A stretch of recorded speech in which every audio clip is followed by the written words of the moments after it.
California, on behalf of independent Chevron gas stations and standard stations throughout the West, invites you to Let George Do It. The hearse was painted pink, another adventure of George Valentine. Personal notice, danger's my stock and trade.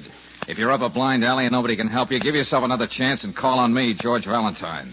Write full details. There, Mr. Valentine. How much do you charge for making a play for a beautiful dame? There's more to it than that. I may add the lady is dynamite. I may also add that the money is going to be okay. Also this. If everything works out, you'll be helping a lot of people out of that blind alley you mentioned in your ad. If you happen to be interested, let's talk. Happen to be interested? Let's talk it over. I'm in room 918, Hotel Somerset. The name is yours truly, J.C. Collins. Oh, Brooksy's never going to forgive herself for being late this morning.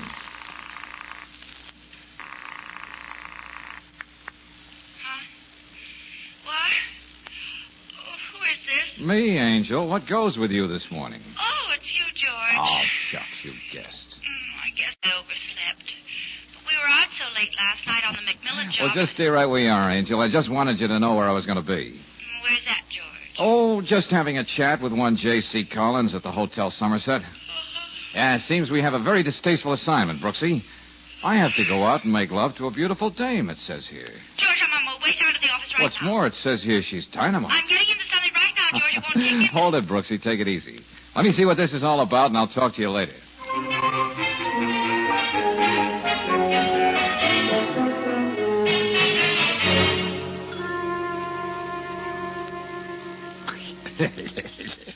Did you hear that, Raymond? This guy thinks there's actual J.C. Collins. That was the general impression we tried to create in that letter, Ernie. Sit down, sit, Valentine. Hey, now look, I'm not a country cousin who just got in yesterday. Yeah. I don't work for guys like you, Gorman. That's what you think. As far as anyone's concerned, you'll just be working for J.C. Collins. Oh, be smart. As far as I'm concerned, I'd be working for a grade A rat. Huh? And Raymond, that's never smart. Don't get up, Valentine. You're not going nowhere. Now, I know I can take your word for that, Gorman. So I'll just listen. Yeah, well, I'll give it to you straight. There's another guy in this town. I mean, the town's not big enough for both of us, and consequently... Well? Words. I got no use for words. Tell him what I mean, Raymond. Well, it's really very simple. As you know, Mr. Gorman owns a lot of property, including this hotel. He also has a great many business interests. Yeah, don't I? Yeah, I know. Some narrow-minded people call them rackets. Let's not be irrelevant. Anyway, it seems another businessman, Frank Granby by name, aspires to supplant Mr. Gorman in his various enterprises. Granby?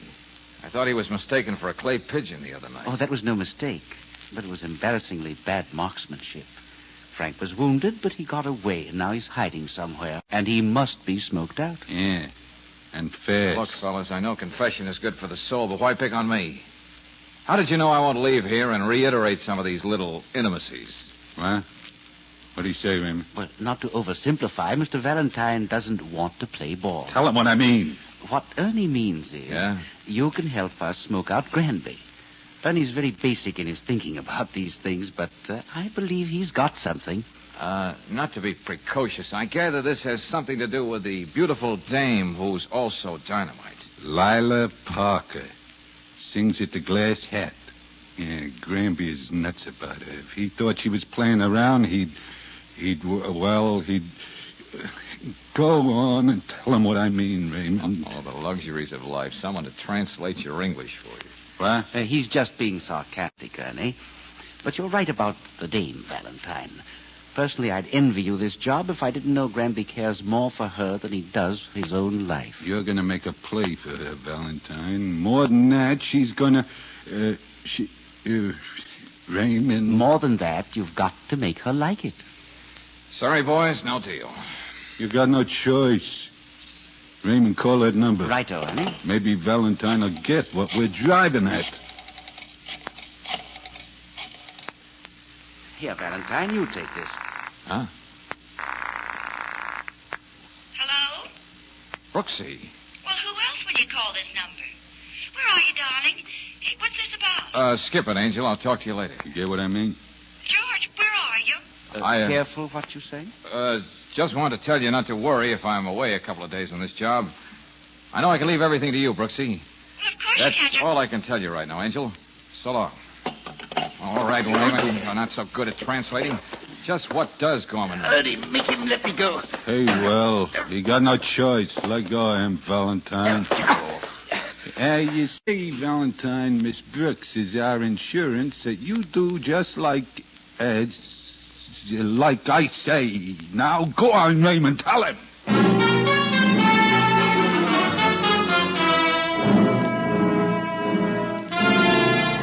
Miss Brooks, you've heard of hardened criminals, haven't you? Yes, Lieutenant Riley, but what does this have to do with George? Well, I'm a hardened cop. I only deal in facts. Well, I've been giving you facts. I know.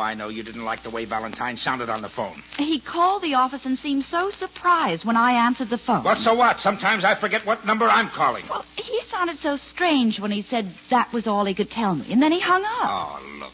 Are you sure it isn't this business about a beautiful dame that's getting you so excited? Oh, don't be ridiculous. I know George. So does Mrs. Riley know me, but even she has her doubts sometimes. Can't you see I'm serious? I even went to the hotel. There was no J.C. Collins ever registered at the Somerset. Who sent George that letter? And now, look, Miss Brooks, I keep fighting back the impulse, but I like that guy of yours. Me too. Well, still, I'm a public servant, and I can't go flouncing around after him every time he gets himself into trouble. Well, I'm going to do some flouncing around, Lieutenant. That I know, and I can expect the worst. Well, Lieutenant, if that's all you have to say, Just a minute. Yes. If Valentine is really in some kind of trouble, I'll leave word here where you can reach me day or night.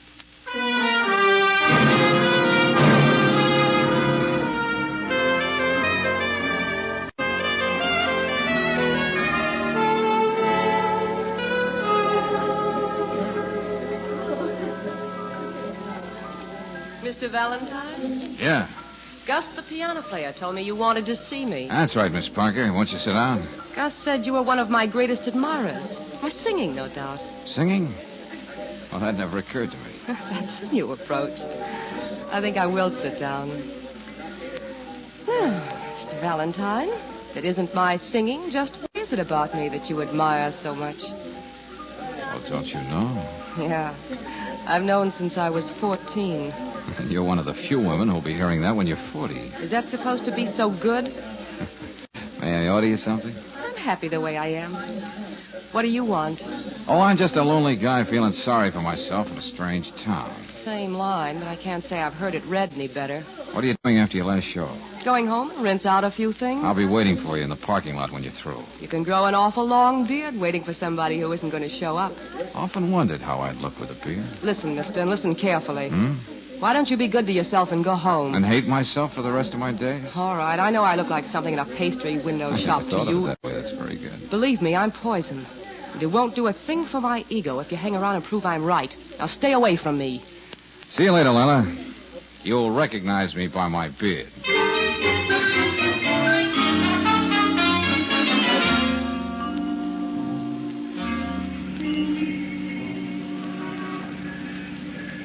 I'm afraid you picked yourself the wrong boy, gentlemen. The fair Lila seems particularly allergic to me. What? What do you say, Raymond? They don't get along together, Ernie. Don't give me that, Valentine. You're a pretty good-looking guy, and Lila, she isn't used to being lonely. Just keep trying, Valentine. The sooner Frank Granby finds out you have designs on Lila, the sooner this unpleasant little job will be over. Well, I do have a sort of one-sided date to meet her here later in the parking lot. Hey, see, Raymond, he's doing okay. But don't try to play cute, Valentine. There'll be somebody watching you every minute. They'll be... You tell him what I mean, Raymond. I think he knows what you mean. Coleman, as you've said several times, I don't have any choice. I have to play the game your way because you have all the cards. Yeah, that makes sense. But look, if anything happens to Miss Brooks, you better make sure I'm dead first. Because I'm going to be out looking for you.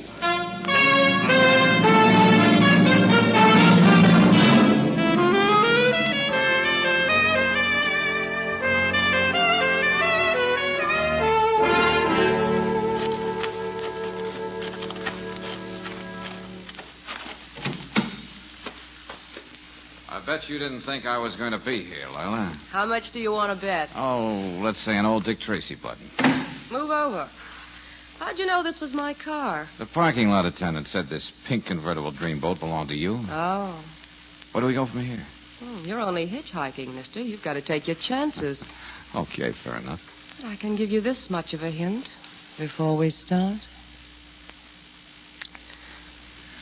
Well, that's a pretty good start in any man's language, Lila. But why the sudden change of heart? Suppose we say I'm curious about a man who's so willing to take poison.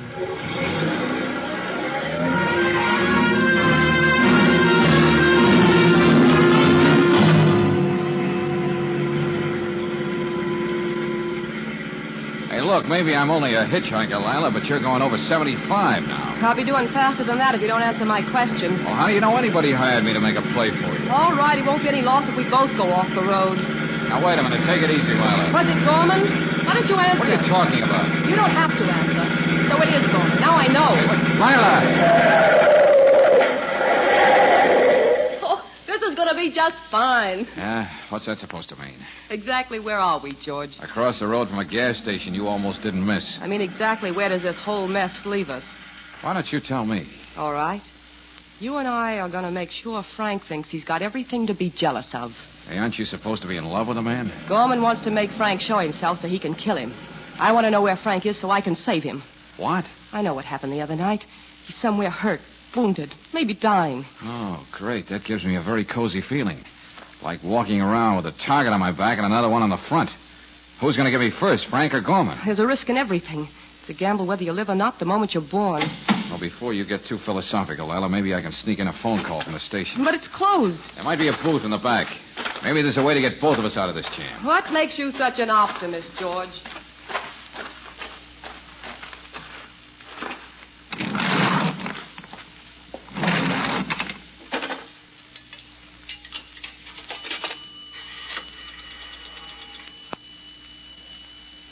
Well, let me have police headquarters. Lieutenant Riley in homicide. Uh-huh, that's right. Yeah, I'll wait. Oh, sorry. Look, mister, you'll Better have to... hang up, Valentine. I think you've got the wrong number. Well, I'm glad you know how to take advice. You make it very easy, Raymond. You insist on pointing a gun at people. Come on out, Valentine. Oh, just wouldn't be an act without you, eh, Gorman? You're too smart, Valentine. You're too... Tell him what I mean, Raymond. Oh, you... And to think words were unnecessary. That's right, Raymond. Work him over. But don't let it show. We have to keep him nice and pretty for Miss Parker.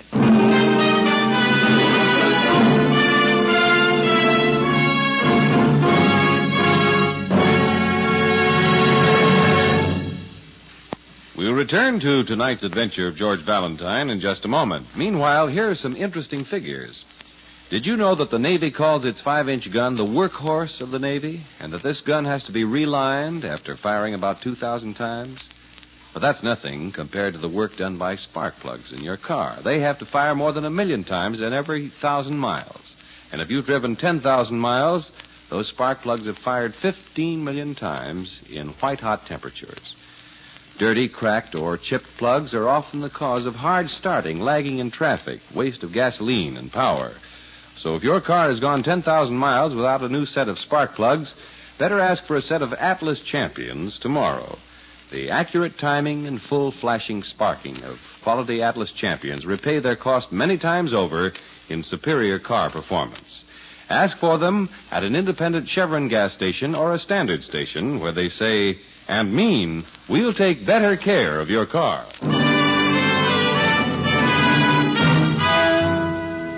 And now back to tonight's adventure of George Valentine, and here's the situation. You're promised a fat fee to romance a beautiful nightclub singer named Lila. Very pleasant assignment, if you didn't find out that Lila is a decoy in a gun-happy feud between two racketeers.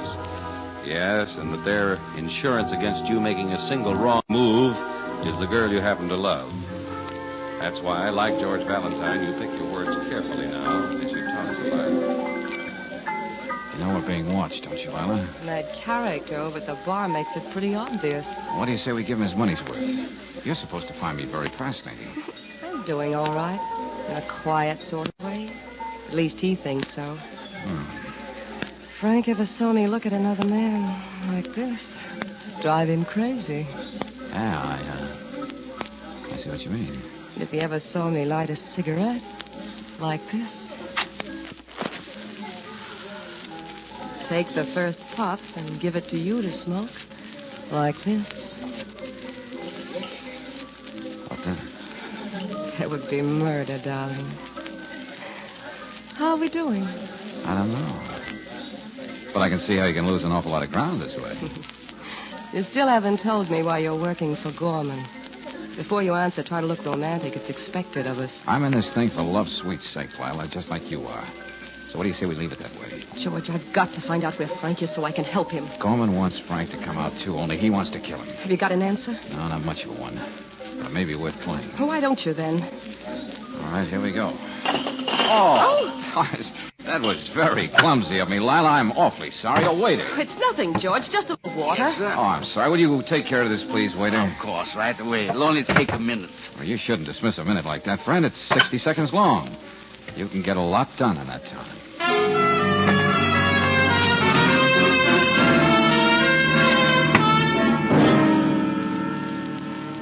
Are you sure Mr. Valentine isn't in his apartment? Oh, I see. And you haven't heard from him since yesterday? No. No, this is Miss Brooks. I'll phone back later. I'm getting nowhere fast. Maybe there's a J.C. Collins in the city directory. Hiya, Miss Brooks. Oh, hi. Thought I'd drop in and see what's wrong with Mr. Valentine. Was that Leo? Have you seen George? When? This morning he bought a paper for me like always. You mean he was right outside the building and never came upstairs? I was with some big tough guy who was watching him every minute. Oh. Well, did Mr. Valentine say anything to you, Leo? Nah, just took a paper and give me this instead of a nickel. He ain't getting absent-minded or something, is he? Here, let me see that. He started to say something to me, but he gave me a look that froze me up tight. So I figured I'd come up and talk to you. Oh, Leo, you're a few months ahead of time, but you're a real Santa Claus. Huh? I am? You don't know what a wonderful present you brought me. I did? The first real clue I've got. You sure you're feeling okay, Miss Brooks? That's nothing but a union button. Every waiter wears one in every restaurant.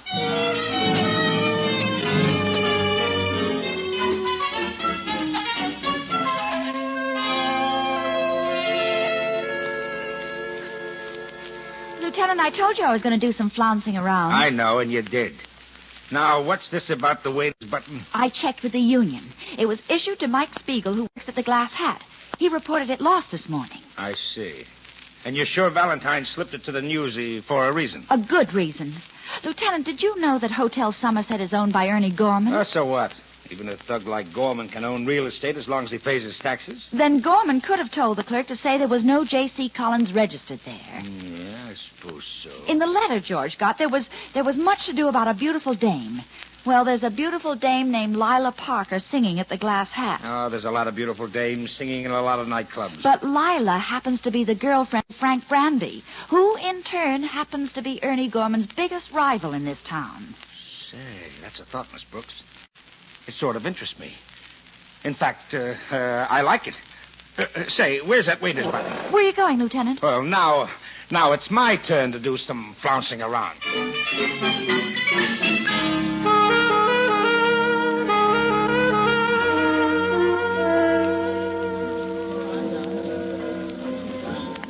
I hope you don't find this routine. I mean, sitting here with me. Too boring, George. Somehow, Lila, I have a feeling that tonight isn't going to be boring at all. I think I'd like my coffee now. It's almost time for me to do my number. Sure. Oh, waiter. Yes, sir.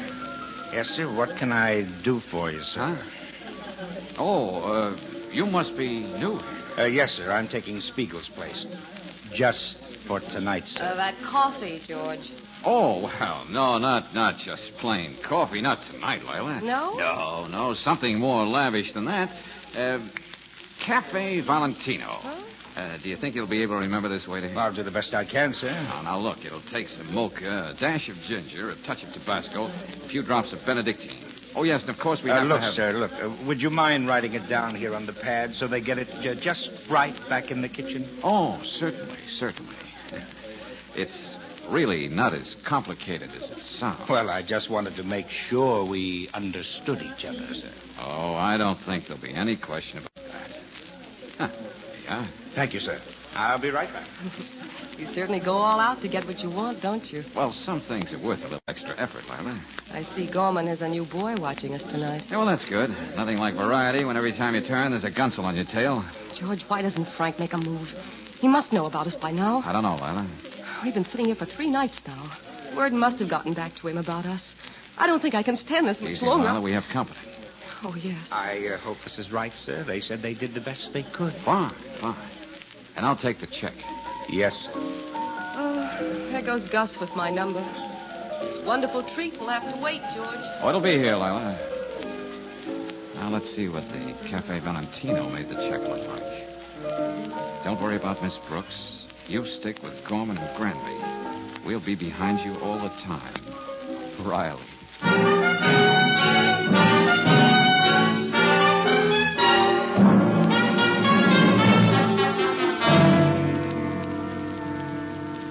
We're sorry to drag you out of the glass hat the way we did, Don Valentine, aren't we, Raymond? Personally, I'm filled with remorse. Oh, yeah, I can just see the tears in your baby blue eyes, Raymond. I don't like taking you out of the company of a beautiful dame, but the time has come. It's here. Tell what I mean, Raymond. Granby's going to stop hiding tonight. He's coming out. How do you know? We caught up with one of his boys after a little persuasion. Yeah, it's good persuasion. He told us. Granby knows what a Casanova Lily thinks you are, Valentine. So he can't hold out anymore, and he's going to pay her a little visit after she gets through singing at the Glass Hat. They're going away together. And that's when you're going to get your chance at him, huh? Congratulations. Well, what do you say, Raymond? Just being sarcastic again. Oh, is that what you call it? Anyway, you're not through yet, Valentine. Surprise. I didn't think I was. You see that Lila goes right home after the club. Then you meet me across the street. I'd like us to be together to see how this thing winds up. You're so good to me. Oh, Ernie. Yeah. Shall I bring Langley in now? Yeah, but you talk to him. I don't want to know nothing what happens except that it's done right. See you later, Valentine. I'll be downstairs at the barber's, Raymond. Well, you got a very sensitive boss. He does all right. Well, Langley, come in here. It's about time. Got me flying from Detroit. How long am I supposed to wait? Not long now. You, Gorman? No, you're going to deal with me. Who's that guy? Oh, I'm just sitting here passing the time of day. Now, if you listen carefully, Langley, you can be back in Detroit tomorrow morning. What do I do? Somebody getting the complete treatment? The full course. Now, you park your car in the 800 block on Sierra Avenue. Yeah. Sometime after midnight, a pink convertible is going to pass you. You can't miss it. It's a big custom job. I don't have to tell you what to do then. Hey, Raymond, wait a minute. You can't... What about Lila? Well, now who's being sensitive?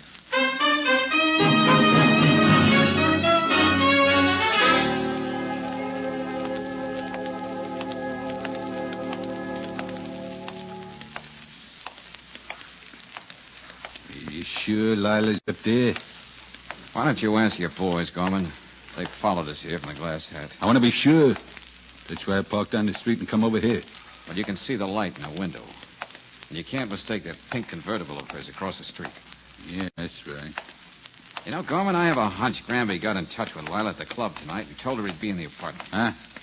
What makes you think that? Well, when we got back here, she was in such a hurry to get upstairs, she jumped out and left the keys in her car. Yeah? And all the boys got to do now is wait. Hey, we'll stay right here in this doorway. You're the boss. Look what goes here, Valentine. I don't like the way you're acting. What are you cooking up? My, what a suspicious nature. I just know when I'm licked, that's all. Say, what happened to Raymond? You got something else to do. My usual stay out of things like this, but Granby. And this I got to see for myself. Wait a minute. The light just went out up there. He must be coming downstairs. You stay here, Valentine. I'm going to get a little closer. I want to see him better when he comes out with it. I knew you'd be there, Gordon. What? See what you can do about this. She's trying to kill me. Lila, stop it. Don't be a fool. Go on, Gordon. Try to run. Where are you going to hide in empty streets? No, please, Lila, don't. Let me talk this over with Frank. Frank's not here, but he's just died. Go on. Let me see you run, Gordon. car. That's right, a car. Wait, Carmen. Stay out of that car. Don't you say she's trying to kill me? Carmen! I told you I'm going to get away. He can't get away. Carmen, wait! I tried to tell you. You can't get away. It's a prank. Carmen!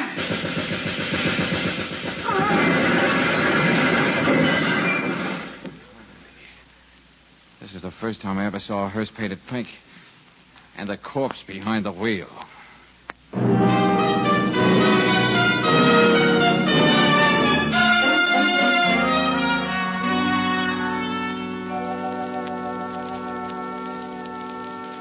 Valentine, when you called that car a pink hearse, you weren't far wrong. I just had a good look at Gorman down at the morgue. Yeah, well, as you know, Lieutenant, I tried to stop him. Lieutenant, I thought you had men planted all around that street. I did, but they weren't fast enough to keep Langley from killing the man who hired him. Anyway, he and Raymond are going to be out of circulation for a long, long time. What about Lila? Well, what do you want me to do, Valentine? Arrest a woman because she's a bad shot?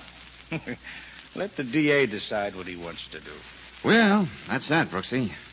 Oh, Lieutenant, would you join us in some Cafe Valentino? Why, Say, I've been meaning to ask you. What kind of a concoction is that? Oh, just a little thing I dreamed up, Lieutenant. But I'd sure hate to drink it.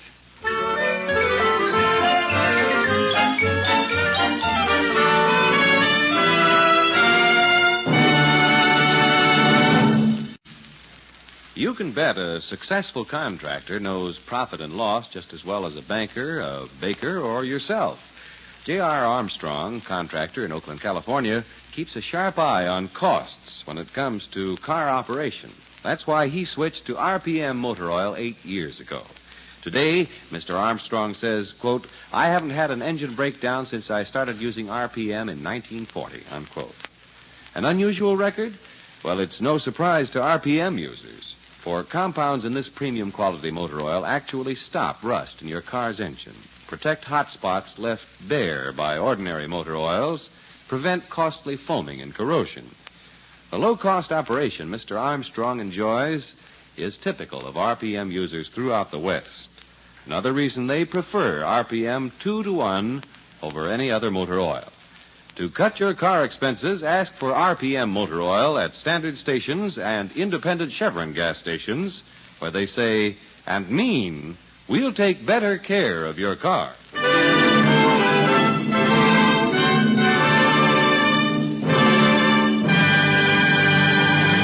Next week, when you tune our way for another adventure of George Valentine, you'll hear... There are probably darker places than this, George. I can't think of any. Yeah, we're almost up to the top floor now, Brooksy. You know, I could have sworn I heard somebody downstairs in the hall. Oh, probably just plaster falling off the ceiling. Oh, I can't imagine anyone living here. Just stay right behind me, Angel. Oh! George! George, where are you? George!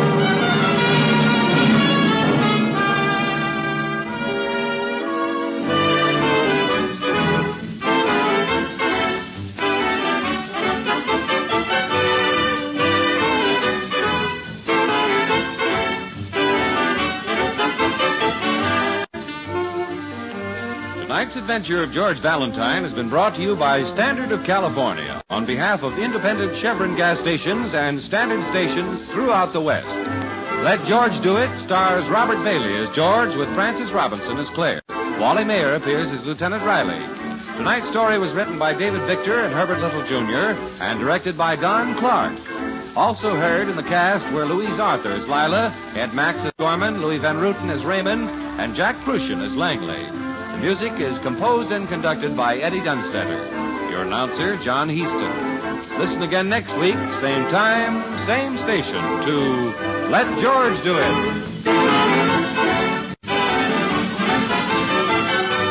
This is the Mutual Don Lee Broadcasting System.